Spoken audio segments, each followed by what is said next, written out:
Bret Hart. Why did Vince never really get behind Bret Hart? He never got behind Bret Hart. Really, if you think about the babyface pushes over time, he never got behind Bret Hart.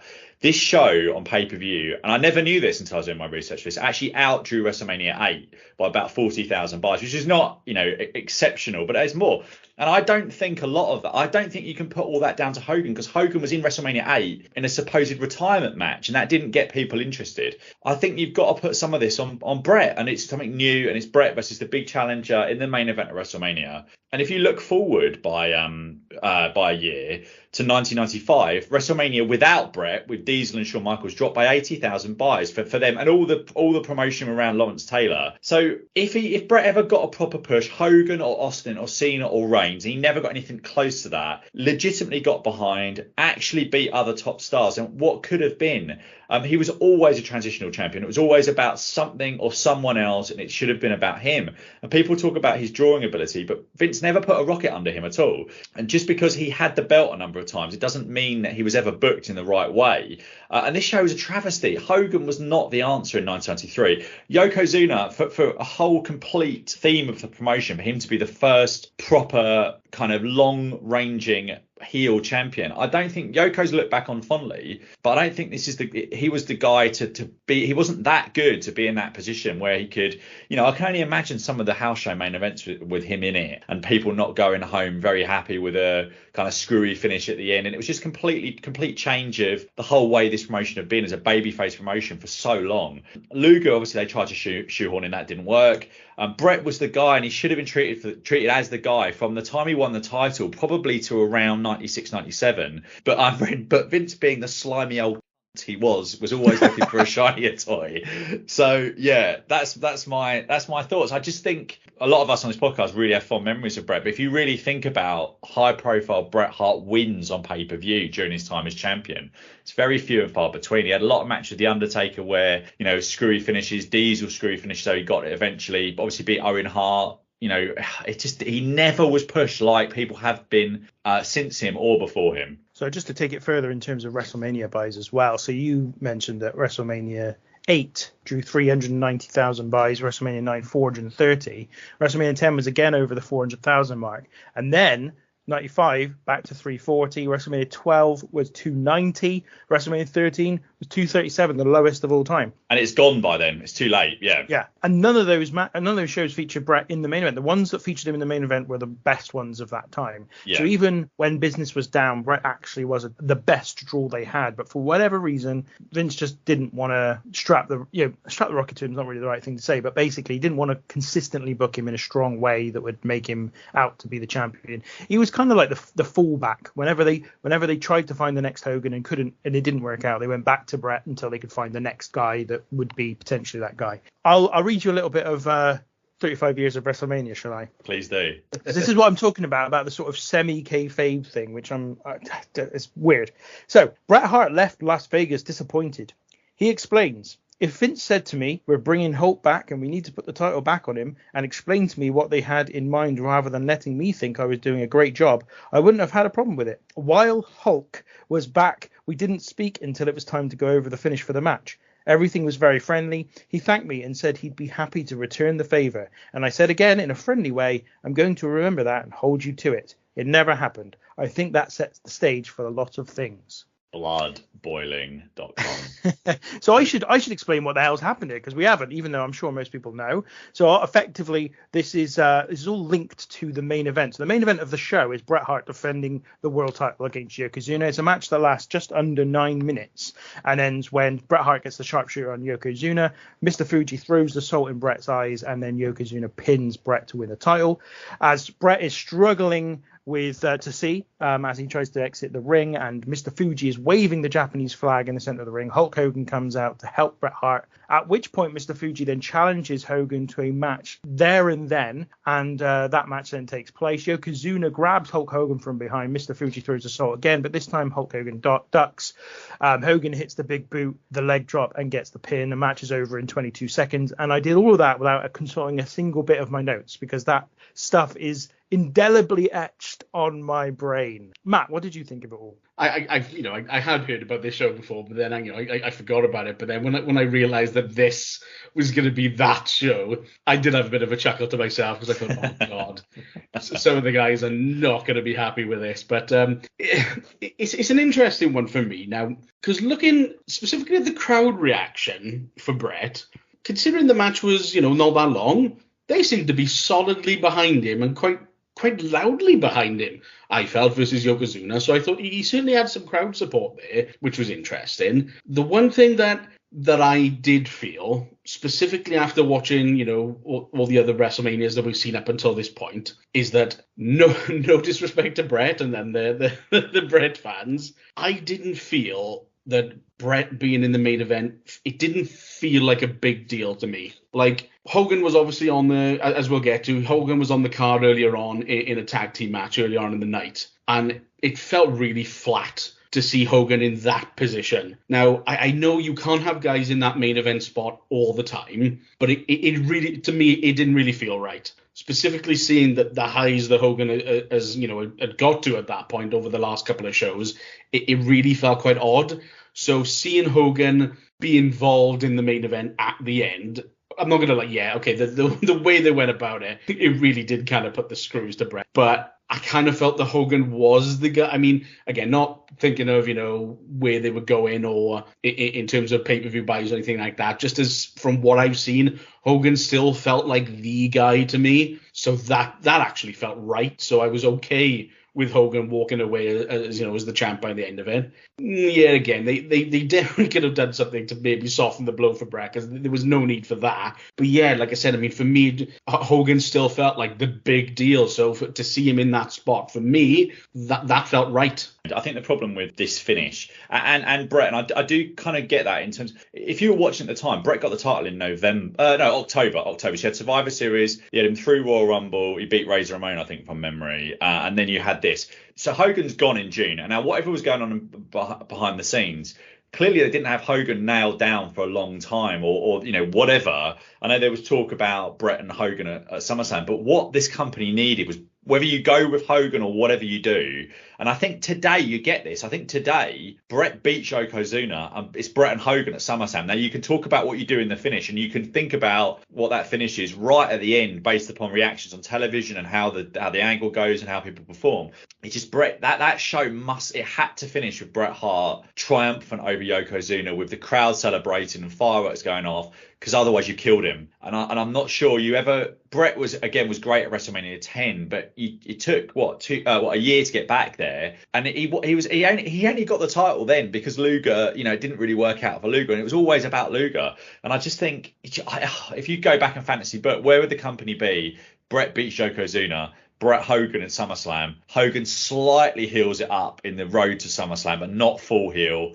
Bret beats Hogan, they embrace at the end, Bret's set up for life. And you've got a huge main event there, which I think would have done a lot of business. You could even potentially say that for WrestleMania 10 if you got Hogan on board, but yeah, they didn't do that. In terms of just my general kind of reaction to this, so I think, first of all, Matt, one thing I think you need to remember is that this is the shows that you've watched in terms of WrestleMania. This is a 9-year period. This isn't like this is each pay-per-view. This is a long old time. This would be like John Cena going over the young guy once again, if you see what I mean, at this time. So you have to kind of keep that in mind in terms of the time. You also have to keep in mind the fact that Hogan's star was not anywhere near what it had been at one point.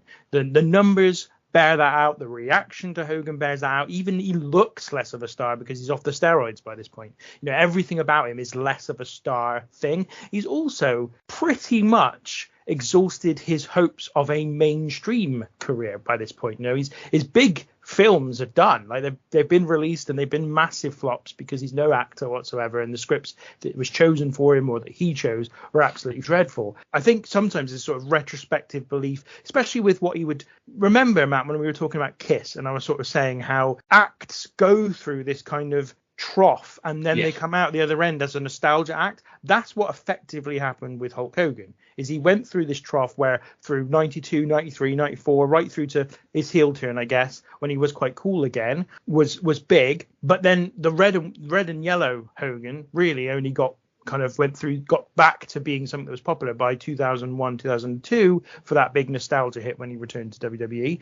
At this point, it was done. It was tired. It was, it was over. And also going back to that thing about mimicking what was going on in popular culture at the time, this was so far behind. Hogan's act was so far behind what people were about in 1993. It just wasn't popular. It wasn't working for them. So the thing that gets me is that at this point, you don't, like you said, Stephen, they don't know that they've got him beyond June. So you don't take this risk. You don't put the belt on Hogan knowing that you haven't got him long term, regardless of whether you think he's bigger than Bret. It doesn't matter at that point.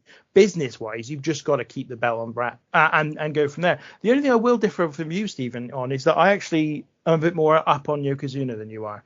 And okay. I think they did need to protect him. They had put everything into creating this sort of monster heel, and he hadn't really yet started to do anything. This was the first big match he had. Obviously, they had the Rumble, but he'd won the Rumble match, and that was the first time the winner of the Rumble was going to go on to face the champion at WrestleMania. It was the first time that was officially a part of the Rumble match. And he hadn't had any other major match prior to that point, but they built him up really well. He was a really big guy, but could go.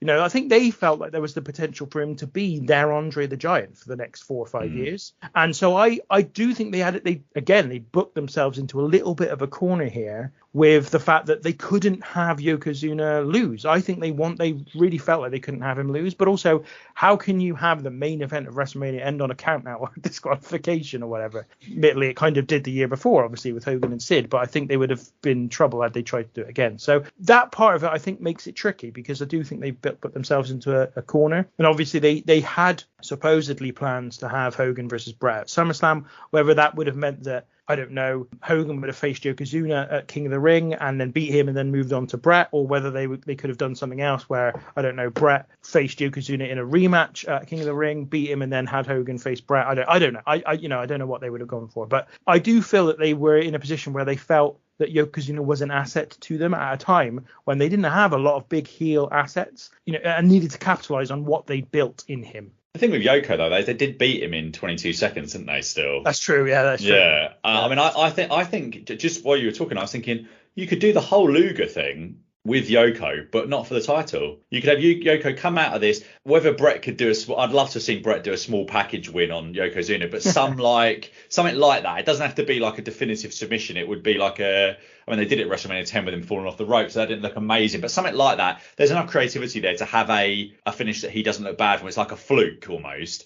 Yeah. Bret wins and goes on, and then you do all the stuff with Luger, and you build Luger as the second babyface and then promotion, but then you've got Bret and Hogan on top. That would have been great, I think, because then there's not so much pressure on Luger, and that might have got Luger into a better position into 94. But yeah, unfortunately, there's no time machines to change Michaels and Tatanka finish or changing this stuff now, unfortunately. All the stuff we've talked about there is about the insider booking side of it. For me, the biggest problem with this match is that it doesn't make sense. It doesn't make sense that Mr. Fuji challenges Hulk Hogan to a match immediately after Yokozuna's just beaten the world champion. Why in the world would he do that? That doesn't make any sense whatsoever. And that's the biggest problem with this match, in my opinion, is it doesn't make logical sense from a story perspective. Regardless of what you think in terms of the value of the booking or not, the story doesn't make any sense either. So, that for me is the big problem. All the stuff you said about with Hogan, and it doesn't make sense making him champion. He's not going to be around until after June. There's another reason it doesn't make sense, and it's also at this point where I feel like Vince is at his least confident in it. Maybe not at this point, but certainly this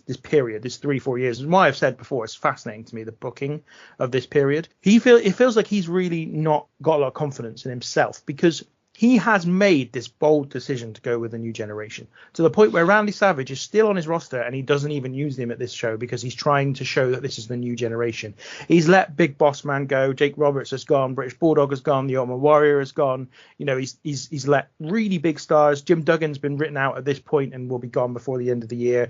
He's let all of the sort of stars of the past go away. And yet Hogan is the exception. I get that. You might want to bring him back for this tag team match as an extra attraction for this WrestleMania, but then to put him front and center and make him world champion by the end of the night completely contradicts the whole of what he's doing with the rest of the promotion. It goes back to that branding thing. So WWF are trying to brand themselves as something new, something exciting, something different from what they've been previously, because that old formula is no longer working. And Vince, in every other way, is going all in on it, as I say, to the point where he's not even using Randy Savage in this show. And yet here he goes and puts Hogan into the main event and has him win the title. It just doesn't make sense to me. That's crazy. And my talking point beforehand was the self-imposed lack of quality here, because at the beginning of 93, Ric Flair's still with the company, Randy Savage is still with the company. Both of those, if Vince had said, Rick, long term, I don't think we're going to use you in a big way, but going into WrestleMania, we're going to put you in a major match,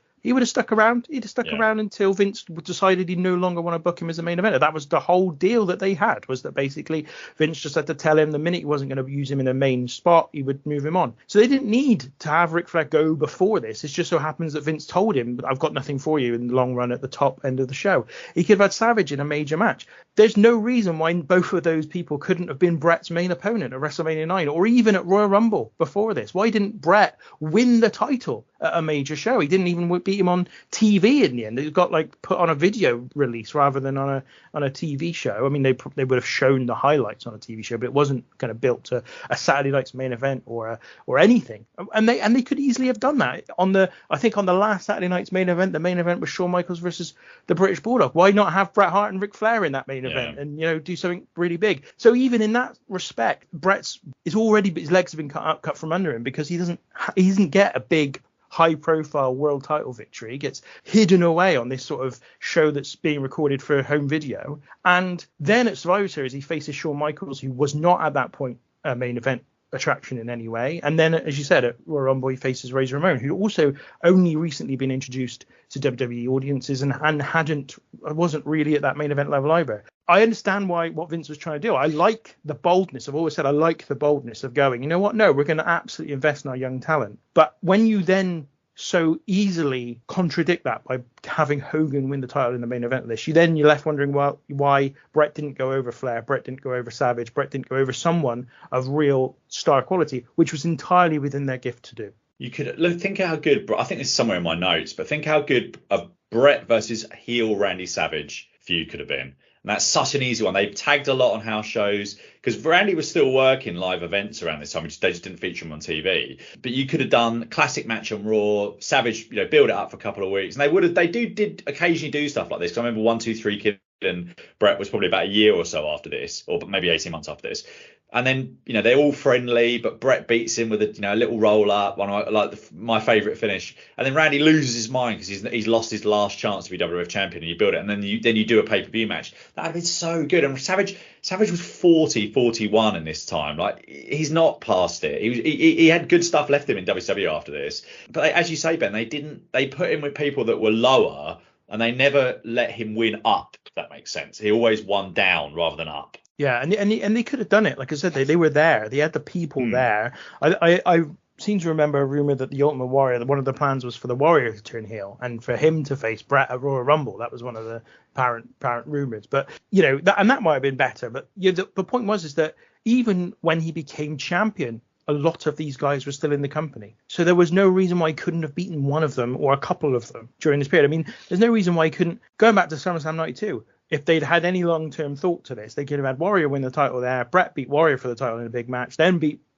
Flair maybe at Rumble, and then beat Savage at WrestleMania or something, And that would have been, you didn't even need to have Hogan lose then. You could have had Hogan do whatever you wanted. So it's when you started talking about fantasy booking, I was like, there's so much fantasy booking around this because there's so much stuff before. And you're like, why didn't they do all this stuff? And also, that way, if going back to what I was saying about Yokozuna, if they'd have kept Savage maybe for WrestleMania against Yokozuna and had Flair against Bret at WrestleMania, for example, then Yokozuna could have gone over Savage clean, and you could have kept Yokozuna as this killer heel, built him to the next year's WrestleMania against Bret, in the almost the updated Hogan Andre spot. You're just like, come on guys, there's so much more you could do. Yokozuna beat Savage on the Road to WrestleMania show, didn't he? WrestleMania 10. I don't know if he did it at WrestleMania 9, possibly. Oh, okay, maybe I'm getting the wrong WrestleMania. But yeah, but that goes to show what they thought of Savage, didn't they? I mean, Savage was not ever really used in I was going to say convincing, that's not the right word, but in a top way ever again, because he did the feud with Crush for WrestleMania 10, but that's only because they were friends and Savage probably wanted to help him out. And that, Savage was cruel, really badly used after this point. And it's just weird. It's just really, really strange given where Vince would end up as he got older himself. In all fairness, you guys, I agree with a lot of what you said there. I mean, this show, it definitely felt, of all the shows we've seen up until this point, this definitely felt like a sort of changing of the guard type thing. And, you sort of said it earlier, Stephen. I mean, as much as I still feel that it still felt to me a little bit strange seeing somebody other than Hogan being like the guy at the end, had they gone the whole way and had Bret won and, did the whole fireworks thing or just like a prolonged sort of celebration, it would have felt like a bigger deal and it probably would have felt a bit more natural. So, maybe, that they could have done that and maybe that would have felt better. I don't know. But, the show as a whole, 100%. This definitely felt like a different show. And to have Hogan still be the poster boy of the new change is a bit odd. Just to be clear, I actually don't think it's necessarily a problem going back to Hogan. It's only a problem because you're trying to rebrand yourself. That's the problem. Like, it just doesn't make sense.